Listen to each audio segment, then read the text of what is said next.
เจ้าสบายดีข้าพเจ้าชื่อท่านหมอก่อจ้างเนาะเมื่อนี้มีโอกาสดีจะมาเบาเรื่องพยาธิ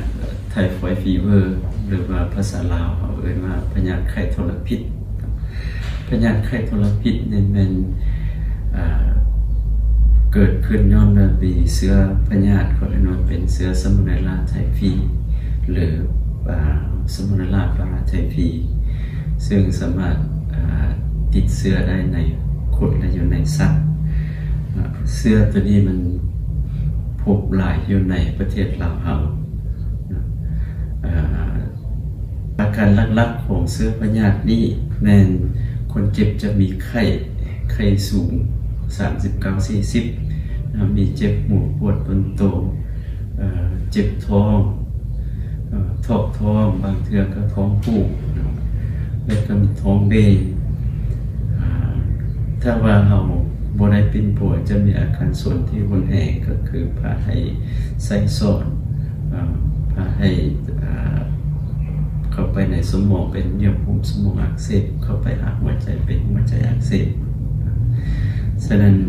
ยาปัวก็มียาอยู่บ้านเราก็สามารถมียาปัวได้ดีนะสำคัญที่สุดเป็นการป้องกันพยาธินี้เพราะว่าพยาธินี้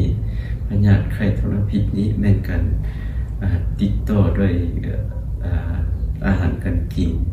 และก็น้ำที่ปนเปื้อนเชื้อพยาธิ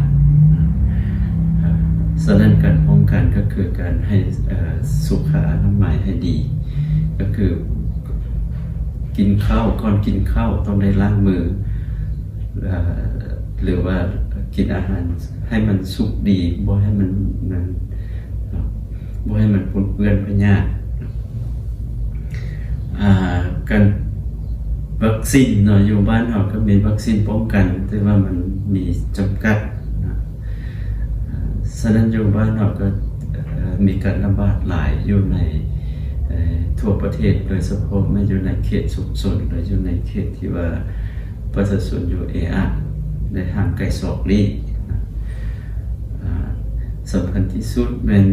การป้องกันถ้าหากว่าผู้ใดผู้หนึ่งที่มาติดเชื้อพยาธินี้แล้วก็สามารถส่งต่อหาผู้อื่นได้ด้วยอาหารการกิน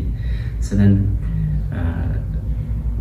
ถ้าหากว่าเด็กน้อยหรือผู้ใหญ่สิกินข้าวต้องได้ล้างมือ